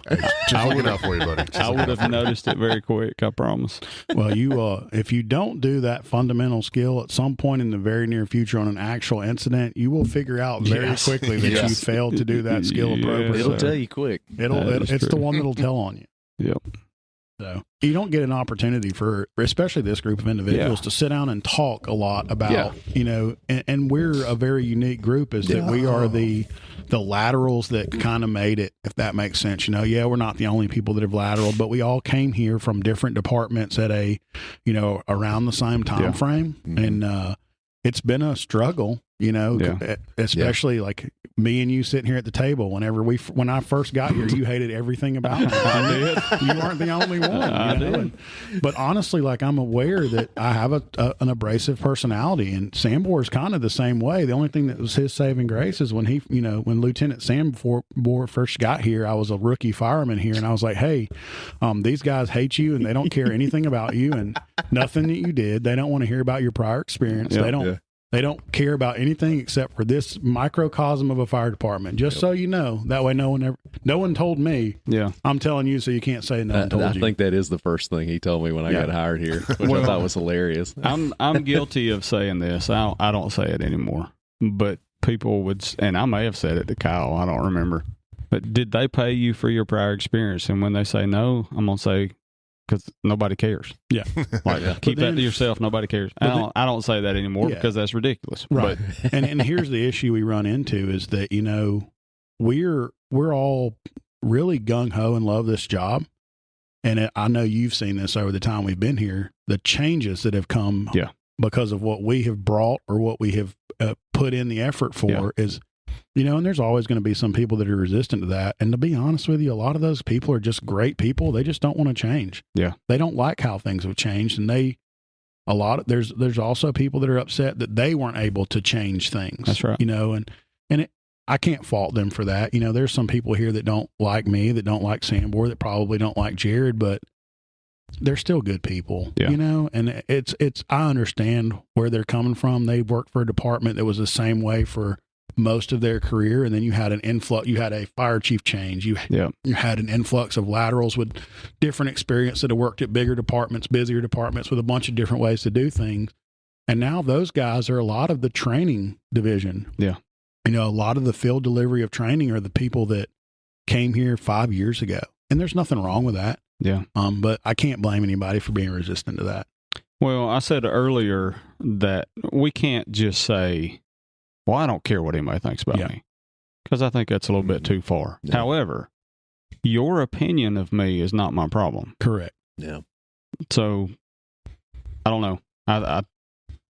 Well, coming from a guy that started here as a lateral and the guy who hated him the most, it's been a very good transition for us to have been on a cruise together and really, say, hey, you know why I hated that guy? Because he's like I am. He wants to know everything. He wants to have all the answers all the time. Yeah. We're kindred spirits, and I didn't like that because we were so similar. Yeah. That's what it boils down to. But then when you work together, what do we do? We had a blast. Yes, absolutely. We fought a ton of fire. We did a ton of fun things together, and it's just a perception, and that's been an interesting thing to see here. Is just going from a department where it had no laterals per se, and then getting hired in really as the first lateral guy, and now just the way the fire service is changing, we can't get away from it. Yeah. We can't staff these trucks without hiring guys that are looking for a new home. And that transition to me has been an interesting one to be a part of and kind of to pave the way for the rest of these guys that came in after me. Yeah. So, All right, I'm about to get Sambor on a soapbox. All right, let's do it. All right, so Hacksaw Jim Duggan, go. this is my opinion, Stone Cold and Sambor also agrees with this. If you are disgruntled in this job and you do not like it and you hate everything about it, leave. Go find something else to do that you enjoy. My God. Yeah. If this is like, if you do not look forward to coming in here and it's only an off day to you and you just don't really care, just leave. Because that literally is only holding back people, especially if you've got fired up new guys that are extremely motivated and they're looking to learn. And you've got guys coming in here that just, they don't care about the job. Yeah. They've been here forever. They just, I did that forever ago. I don't need to try to do that anymore, that kind of thing. The buy-in is just, it's straight buy out. Yeah. And this goes back to what Kyle was saying too about the lateral thing. It is a more difficult, it's a much more difficult task for a lateral transfer, especially one that's garnered more influences through promotions and things like that. And, actually committing to the department more. It's a much harder task to get buy-in from some of these people who have been looking through that 3x3 glass pane window for 20 years. It's extremely, extremely tough. And that's something that I still try to navigate that. Well, I know you worked for semi-local rural department for a little bit, but I know you ran into that same issue there. Oh, yeah. Yeah. It's guys who have been there. Some of those guys have been there for 40 years. Mm-hmm. Yeah. And they think they know every outcome of every operation. Yeah. And it's impossible. Just the lack of humility is just, it's astonishing sometimes. Yeah. And I'm not trying to just crap all over the guys because, I know they definitely have a lot to offer. It's just that I want to see them offer it more and be more receptive and humble of new information. Yeah. And I think that that's something that a lot of people lack too, especially in places that don't really experience a just massive amount of structure fires in general, just more, intense calls. And I think that that's just something that going right back to the beginning of this whole conversation, they just go back to the complacency part of it. You just come in, do your job forever, and you develop that complacency, and then you just don't want to contribute anymore. And not bad people, just kind of a bad outlook on the service. That's right. Kind of negatively affecting the culture. So another point. Get them, send them, we're here. So I think we need to get back to the old school mentality of being more honest and upfront with people and holding a higher standard and saying, hey, this job isn't for everyone. Yeah. Mm-hmm. Yeah. With new firefighters. Because, some people come in and they, like you said, they think it's one thing and then it turns out to be another thing. That's right. Our job is hard. When we work. Yeah. And we work hard. And a lot of people don't understand that. And the calls and the things we see and the things we do are not easy. Yeah. And it's not for everyone. Mm-hmm. And I feel like society has kind of watered that down to, oh, no, it's okay. You can do it. We'll let you in, Yeah. Mm-hmm. But that's not the reality of things. We actually need, not only for their sake, but for the department and the community. Absolutely. I'm looking out for you. Like if you're a very, sympathetic, empathetic person, this job may not be the best for you because it's going to weigh on you. Yeah, that's true. You know, if you're not physically fit, and it might not be in the cards for you. Yeah. Like, I'm sorry, this job isn't for everyone. That's right. Hold and maintain that standard. Yeah. And we have lowered the standard over the years, increasing CPAT times, making things easier, you know, going away from hard CPATs. Now there's a standardized whatever it is that can be done in like 2 minutes. Well, and luckily we're better than most places. You know, we haven't even reduced our standards as much as a lot of the surrounding areas have, and other organizations throughout the state. So, you know, even with the little bit that we've done, the fire service as a whole is just doing that because of staffing issues. That's right. There's just so much of a need for people. And people are not going to public service the way they used to. You know, That's right. It used to be 50 years ago, and maybe even less than then. But people went to a job because if I went to the fire service, I had a pension. I was going to work 20 years. I was going to retire. I could afford to get a 3-bedroom, 2-bathroom ranch style house. My wife could stay at home. You know, and that was kind of how the fire service got the people, because they had to be here for that time to get that quality of life at the end. And now, you know, we're one of the only places in town that have one of the only games, and, you know, that has the retirement like we do. You know, everyone else has got some sort of 401k or whatever the nomenclature for a government agency. 457. Yeah, 457. Yeah. You know, someone's got a 457 and they hit a vested period. They can go anywhere. They have employability anywhere because the fire service needs that. But we have to just make sure that we maintain our standard as an organization, because that's what's important. Yeah. I think that when you do that, that's what saves lives in the long run. Yeah. It's hiring the right people and setting the expectations early for what we should do. And the other problem is, you know, the fire service as a whole is a really hard place to get rid of people. Yeah. You know, it's a city government, and people get away with murder sometimes, not literally, figuratively, but people will get away with a lot of things that they shouldn't. And there needs to be a mechanism for individuals that do not need to be here to be dismissed from here. And I think that every large municipality or county government that runs a fire department has that issue, to where it's just they just need people so bad it's hard to get rid of. That's right. Negligent retention. Yeah, I think that negligent retention in the next, coming years is going to be a big issue, because there's certain people that we know shouldn't have been here, and if anybody else finds out that we know they shouldn't have been here, it's an issue. Yeah. We all have some names probably coming up in our head. Oh, I'm sure. No comment. So, all right. So let's wrap this up with something different, totally unrelated. let's do it. Unrelated to the fire service. I love it. What music or artist are you into right now? You just go around the table. Here we go. A lot of Christian metal. Okay. Yes. Oh, You're actually Demon Hunter? not the first person who has mentioned Christian metal. Yes. I'm a big Christian metal fan. Love Demon Hunter. Okay. Yes. That was Demon Hunter, Impending Doom, Yeah. Unbroken Rain. That's I mean, okay. Cultus. There's tons. Yeah. Well, you're not going to like this answer, but Hannah for Montana. me, it's not Hannah Montana. But my wife hates that I don't listen to music. I'm pretty much exclusively podcasts. Yeah. That's all. Okay. That's pretty much all you're ever going to hear playing on my radio in the truck, or when I got my AirPods in, walking around doing physical fitness. I'm still listening to podcasts. I'm one of those weird nerds. So. That's so funny. I literally did the same thing yesterday. I was in the gym by myself working out, and I was listening to a podcast. I call that psychopath. And the worst thing is my wife hates everything about it. And if she gets in my truck and I don't catch it, I listen to everything at 2 times speed. That way I can get more information in a shorter period of time. Listen to more podcasts.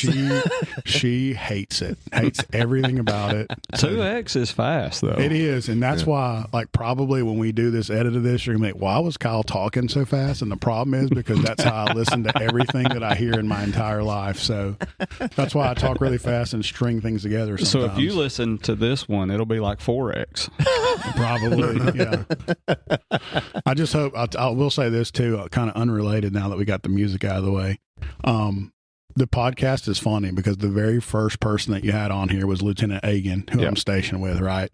Now, we've been stationed together for a while, and you asked him on the first podcast about, like, his favorite firehouse meal, favorite firehouse cook, and I love Sean Pruitt. He's one of the best people that I've ever known.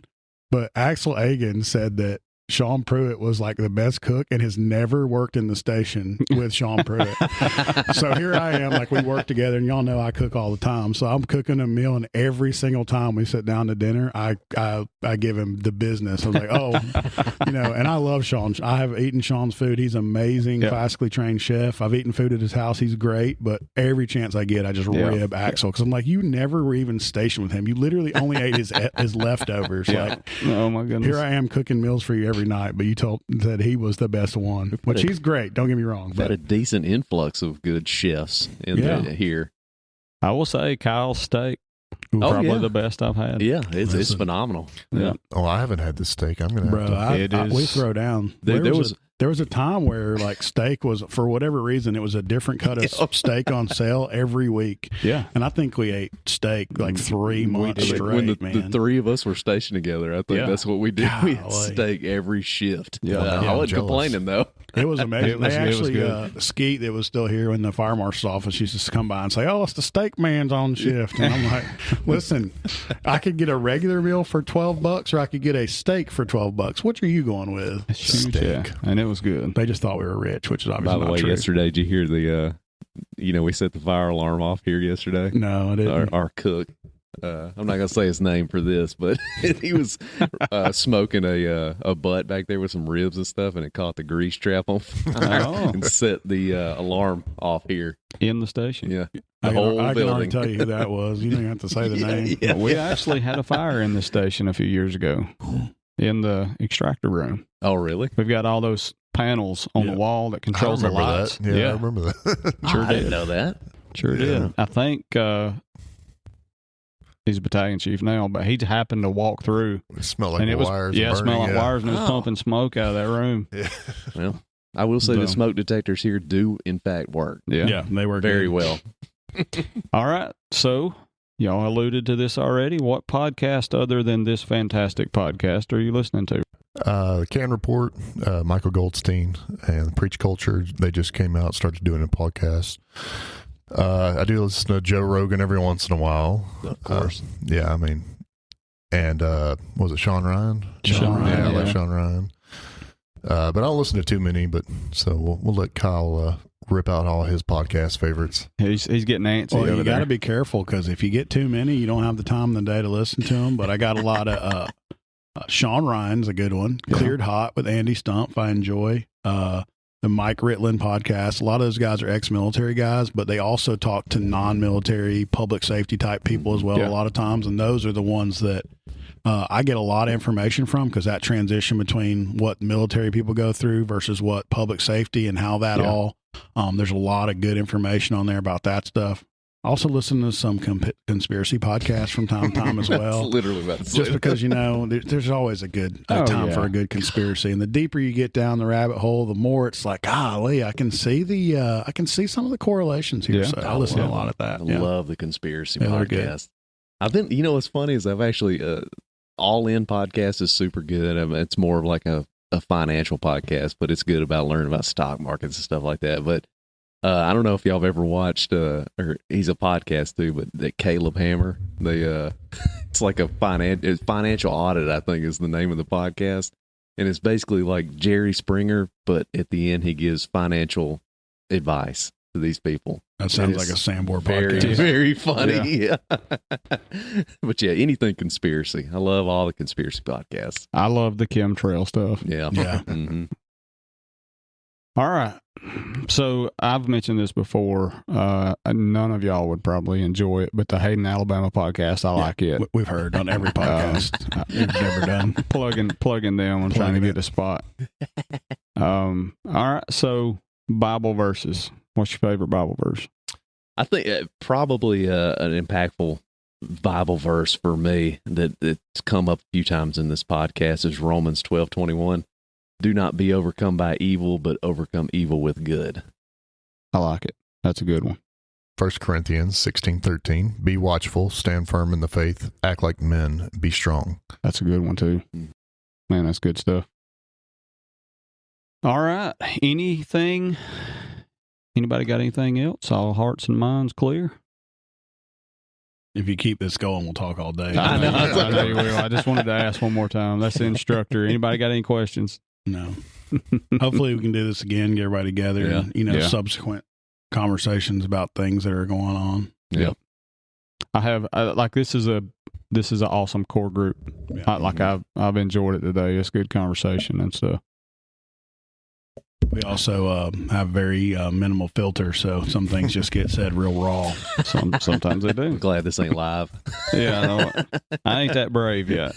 Well, I think you can get there. Yeah, it'll get there. I do want to start some video stuff. Yeah. I think that would help a bunch, but I hadn't got it all worked out Put yet. it on the Patreon. Well, I think also, not plugging Sean Ryan again, but a lot of times at the end of his podcast, he asked the guest, hey, who would you like to see on the show?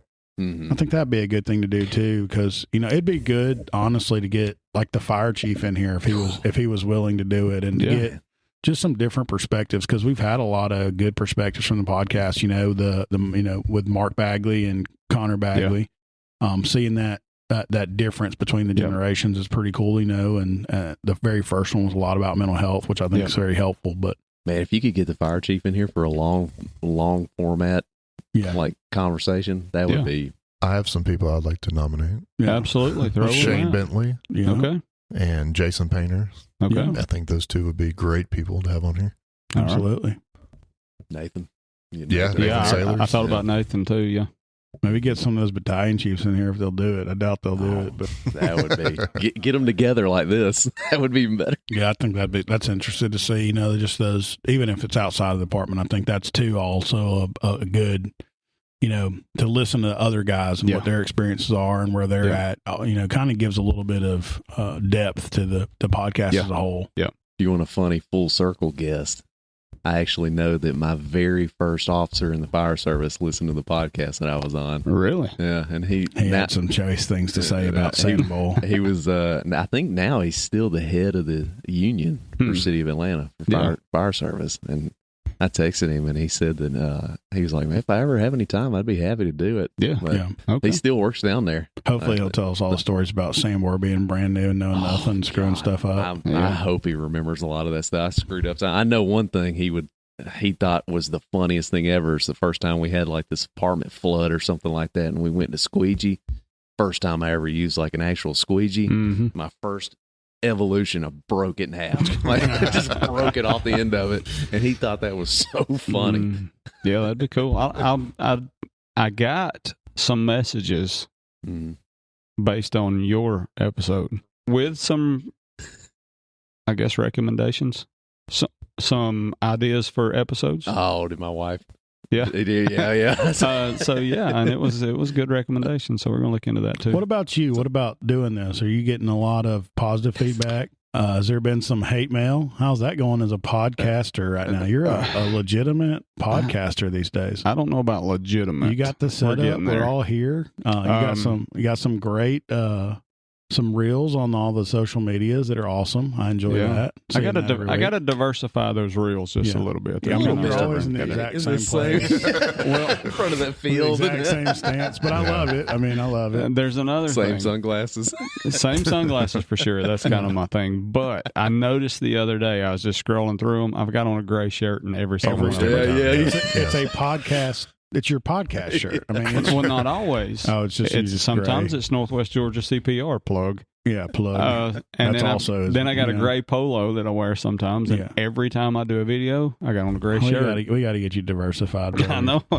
Keep going back to it. So funny. My wife DM'd you because she told me, she was like, I know we've got a really good buddy that we deployed with overseas. It's a Cherokee County Sheriff's deputy. Yeah. And she was like, well, what do you think? I'm like, it's Derek's podcast. It's not my podcast. It's the basis is fire service, but it's not just fire service related. Well, I think we're going to find out, the more you do this and the more guests you have on, how much crossover there is in between some of the different industries we see, between, PD and what they experience and what they see. And they have a similar case to us. Just, most people don't like them the way they like us, but they do the same job, as far as. So I think that's going to be an interesting, transition when you start having some different people, different backgrounds on there, just see how much crossover there is in all the things we do. We just don't cuff you and stuff you. That's true. But you did ask about feedback that I've gotten. Yes. Overall positive feedback. Yeah. I've got one guy that's kind of trolling me a little bit, but I don't really care. Well, I just kind of go back and forth, but that's going to happen. Do you really? Yeah. You I'll know, go in. it's It something ain't you. I'll go in there and negatively it's comment something on we his talked comment. about earlier, in this 2-hour block that we've been on now is, that change, man. And some people just don't like the change, and they don't, they want to have a voice, but they don't want somebody to give them a voice kind of deal. Yep.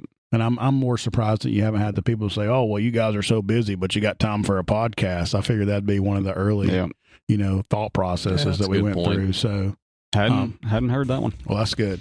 Well, he just brought it up. I know, until today. I just don't know. I just know how, I know how people are. Obviously we talked a lot about that first coming here and how people, how we were kind of held at a arm's length or whatever. I didn't know if that was going to be something you're going through with this side of things as well. I have been very, very careful on how I present things and, Right. Keeping it separated. Yeah. But yeah, I mean, overall, Jeez. it's okay. Just throw it. It It's is. fine. At least that was your stuff, Yeah, not mine. sorry. This time. But yeah, overall, it's been very positive. I think we've been listened to in like 12 countries and That's awesome. like 150 different cities, and I like it. Keep doing what you're doing. I'm gonna do it. And it's an outlet. I enjoy doing it. Yeah, I It gives figured me there was a something lot to of catharsis that came with it, just talking to other people and getting that, perspective, and it's good for everybody. I think, especially if you're getting a positive out of it. I know other people are, so it's something that net positive kind of situation. So Good deal. All right, this is what it's all about. Real conversations, real perspective. So take one thing from this and apply it. That's how you improve. It's just one decision at a time. I appreciate you guys coming on. And like we said earlier, I definitely want to do this again. Yep. I mentioned this to Sambor. Sean Ryan gives out gummy bears and pistols. yes, I got a T-shirt for you guys. awesome. Thank you. I You don't have a SIG P365 Legion for me? Not yet. Yeah. I mean, I just take the gummy bears. Fun fact, I don't even have your T-shirts with me today. Brother, that's okay. Some wine, the Q gummy bears. Yeah.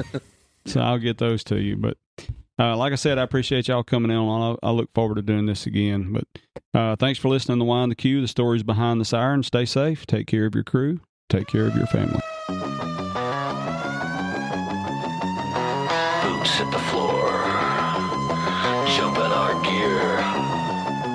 Mask, gloves, door, screaming down the street.